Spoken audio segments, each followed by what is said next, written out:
Është më shumë se sa shqetësues fakti se si në vendin tonë është ulur ndjeshëm mosha e përdoruesve të lëndëve narkotike. Po flasim për mosha që variojnë nga 13, 14 deri në 18 vjeç dhe shqetësues është gjithashtu fakti se ku ata ekspozohen ndaj drograve. Shkolla është një prej tyre. Prandaj jam sot me Shpëtim Toksanin, i cili është shefi klinikës toksikologjisë. Mirëmëngjes, mirë se vjen doktor. Kënaqësi që të kam këtu për një temë. Nuk jam shefi, jam mjek për një shërbim. Ndjes, ju kërkoj ndjes. Për një temë e cila është shqetësuese si në pikpamjen fizike, por edhe në aspektin social të shoqërisë tonë.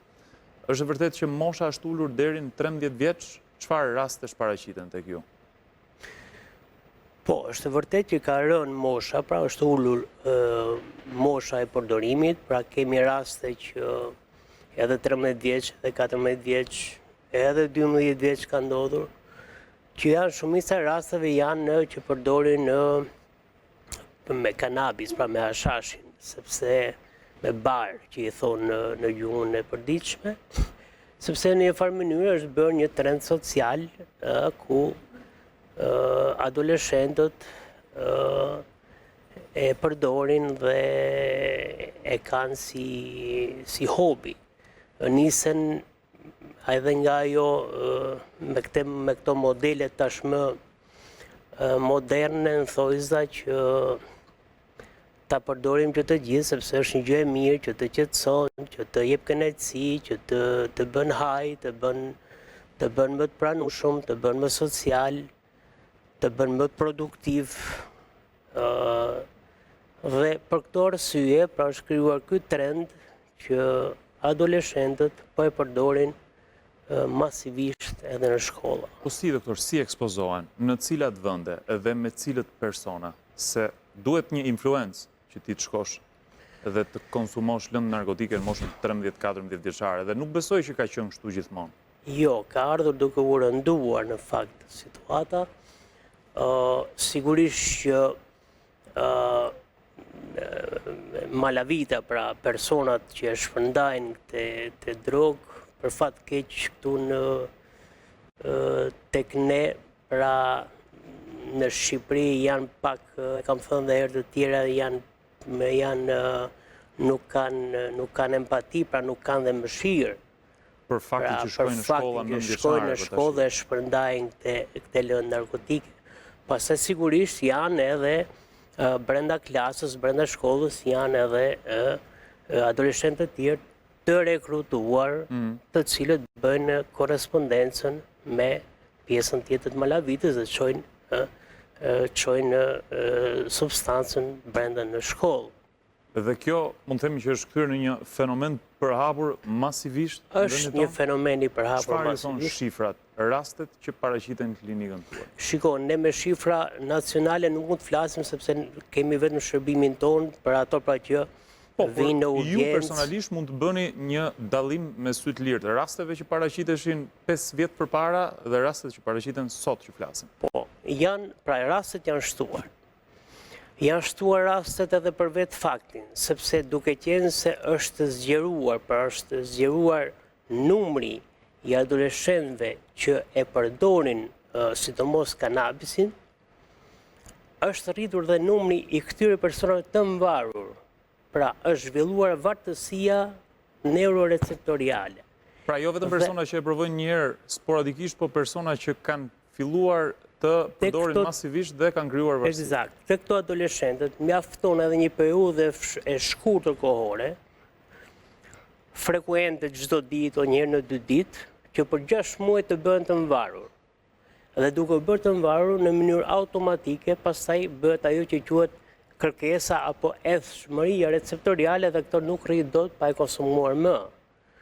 Pra, për këtë motiv është rritur edhe numri i personave, i adoleshentëve që e përdorin bashkë. Çfarë ndodh me trurin e një 13 vjeçari apo 14 vjeçari doktor që nis të konsumojë lëndë narkotike që në këtë moshën ku duhet të ketë kapacitetin maksimal të thithjes dijes?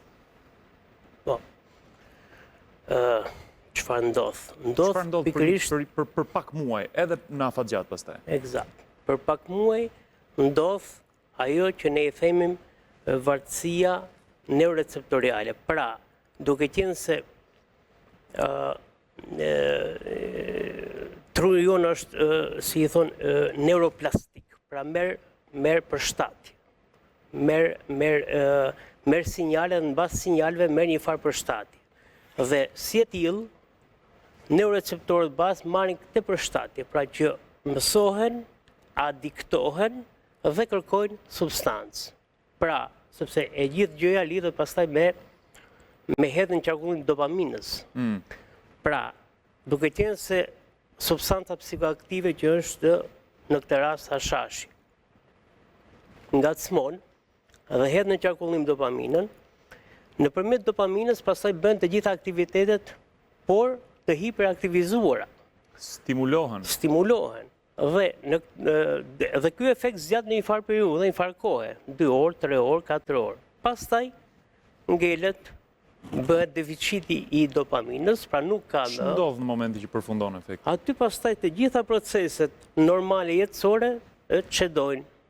Pra fillon ajo që bie niveli i kënaqësisë, bie motivimi, fillon episodi i ankthit, pra, i luhatës së humorit. Apo disa aktivitete të cilat ti më përpara i shijoje krejt natyral siç duhet jetë, ti nuk i merr më shihen. Nuk i merr më shihen. Gjërave të vogla. Jo.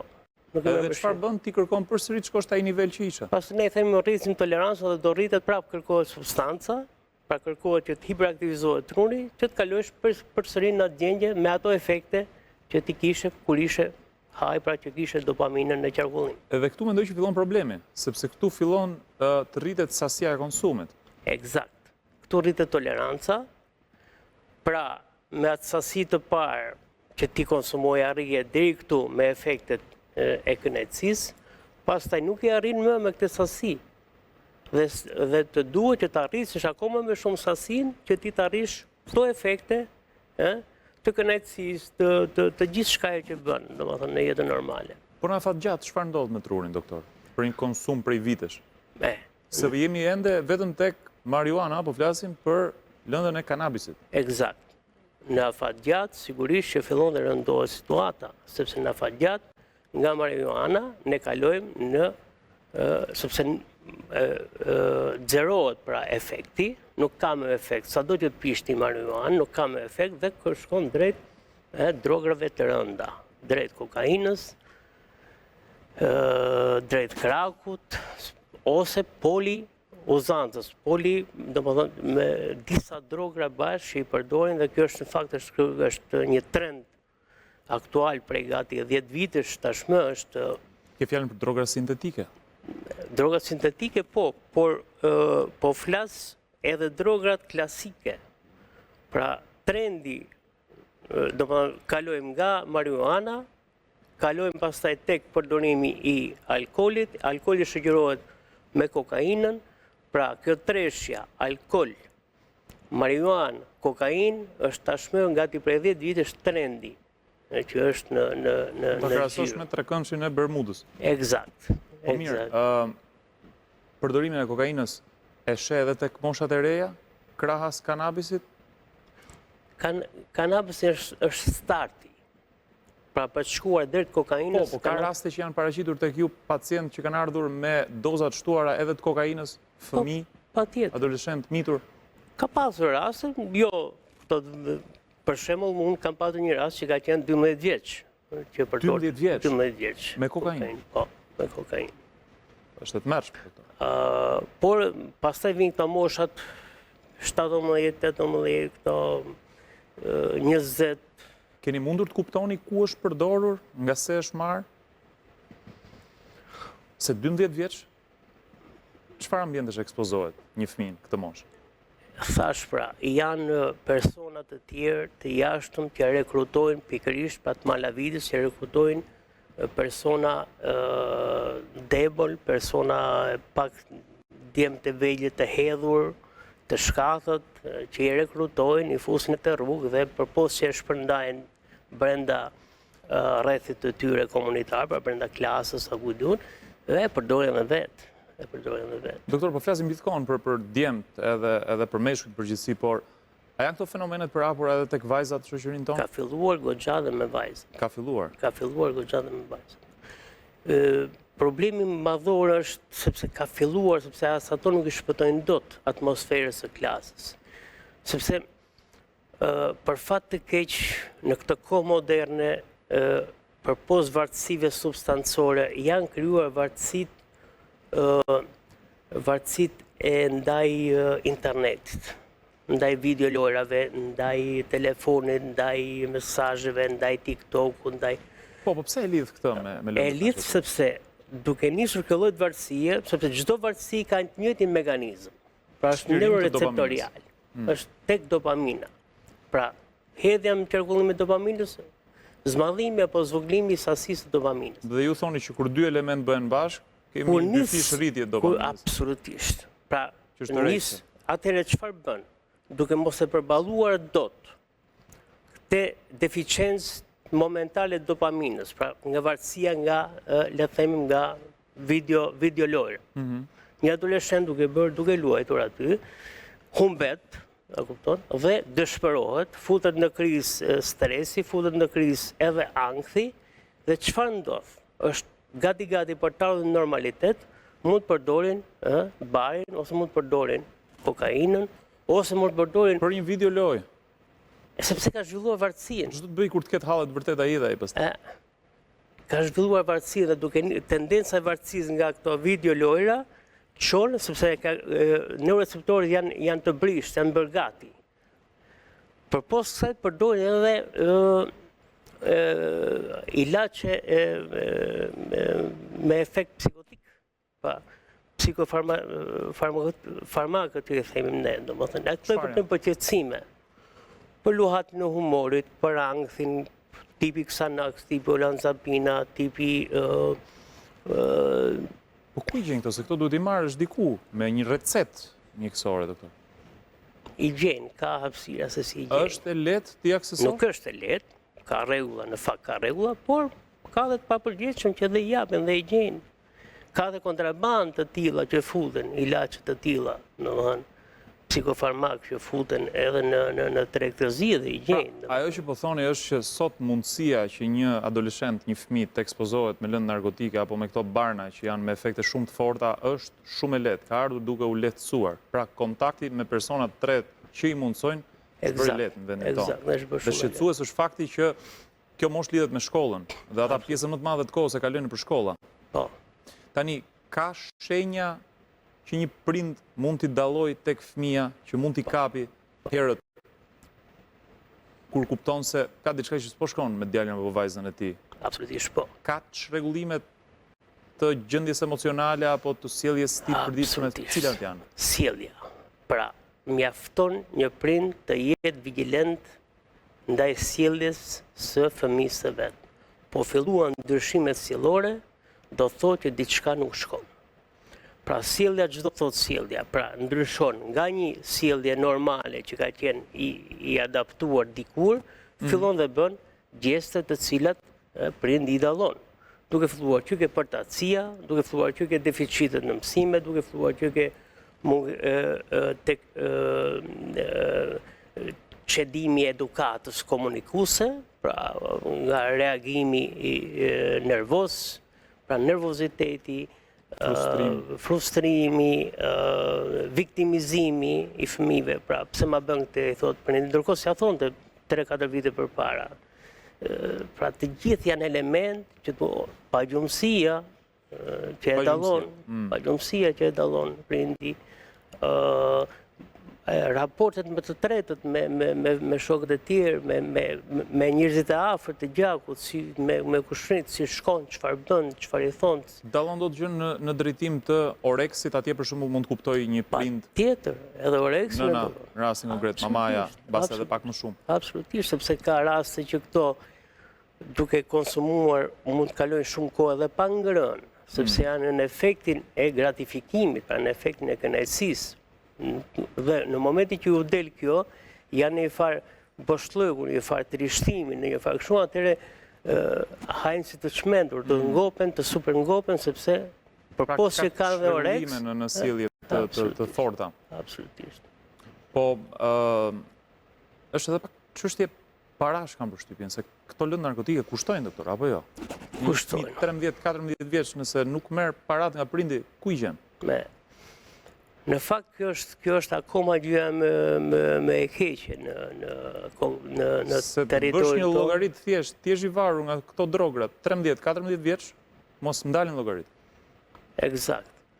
Por problemi është që këto kanë ullur dhe çmimin. Pse kanë ullur çmimin? Dhe kjo është një gjë shumë e keqe. Sepse kanë futur në xhiro drograt sintetike.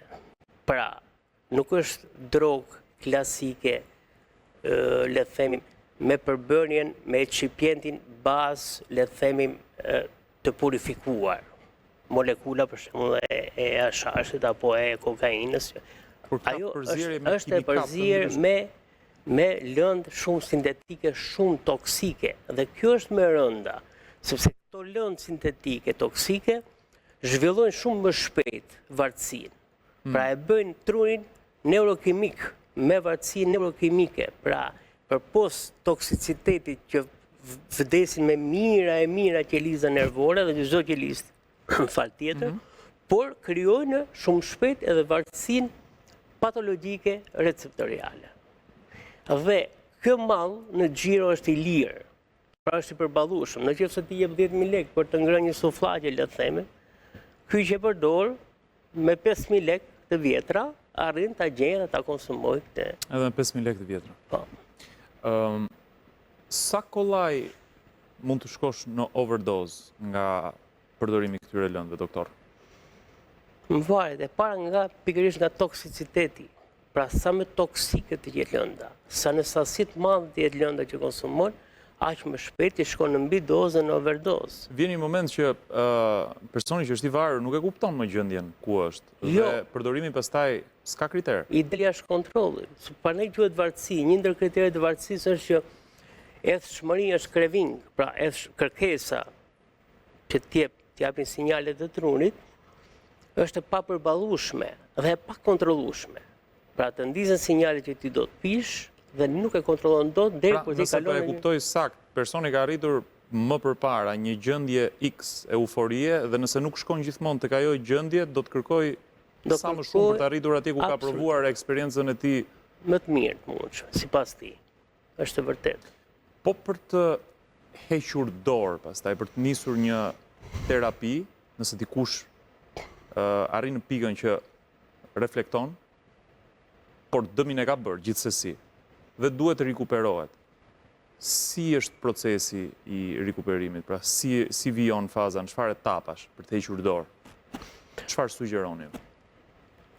E para është goxha e vështirë. Domethënë është një sipas statistikave gati 50 vjeçare në Amerikë dhe në Europë, gati pra të dalësh nga situata e vartësisë, pra të kurohesh nga vartësia. Në fakt thuhet që vartësia nuk kurohet, por arrestohet dhe mahet në mbikëqyrje. Interesant. Kjo është në Danimark, shumë më ka thënë një profesor im që arrestohet dhe nuk kurohet kurrë, pra mahet nën arrest.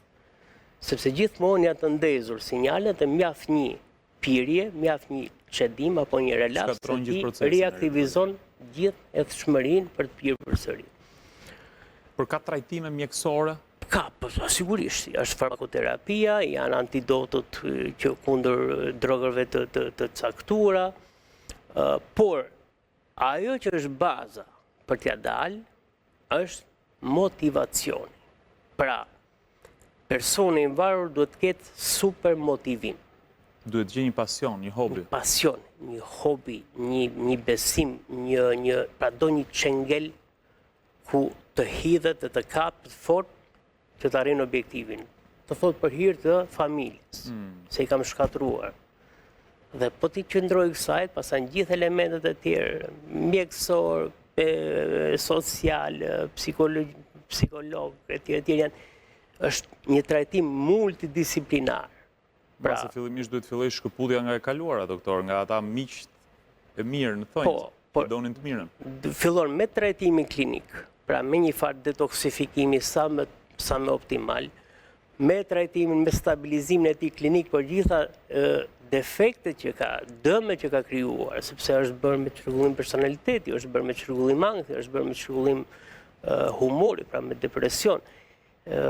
Mund të ketë çrregullime interne të ndryshme.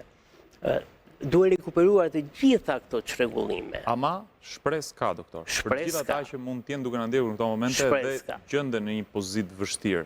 Absolutisht shpresë ka, vetëm duhet një vendim, por për hir të më të dashurve të tyre që kanë. Një vendim për të pranuar realitetin rreth parë. Për të pranuar. Dhe pastaj për të kërkuar ndihmë, por pse po e bëjnë? Se është shumë e rëndësishme kjo. Pse duhet ta lejmë? I bëhet pyetja. Unë për shembull, pse kërkon ti ta lejësh drogë? Se Kuptosh pak, a ka një motivacion të madh? Se po s'pati një motiv. Motiv do të thotë objektiv. Po s'arrit tek këtë motiv, është e kot. Atëherë, duke qenë se këto kanë shkatruar të tjerët, mirë vetëm po e bë, por të tjerët sidomos, familjarët, njerëzit e dashur, Ekonomikisht sidomos. Në gjitha planet. Patjetër. Dhe atëherë për hir të këtyre vuajtjeve, ti je i aftë motivuar shpirtërisht për këtë që të lumturosh nënën, babain, motrën, vëllain, bashortën, të dashur, nuk e di unë. Duhet pra një forcë dhe një vullnet i brendshëm. Pastaj pranimi dhe motivimi bashk, punojmë në të tjerët. Mjeku, psikologu, babai, gjithçka, domethënë, dhe rrethojmë dashamirësisht, duke i mbyllur të kaluarën, duke i vënë nga pak, dhe pastaj vjen kjo stili ambiental, pra larg shokëve që pinë, larg ambientet e tjera, okupimet e tjera. Një fazë, një proces i shëndetshëm i jetës. Falenderoj shumë doktor Topuzani për bisedën, ishte më vërtet shumë e rëndësishme dhe i ftoj gjithë shikuesit nëse e kanë humbur të rikthehen faqen tonë të YouTube-it për ta ndjekur si të gjitha rubrikat e tjera. Ecim me programin, me sonjën pas pak flasim për arsimin.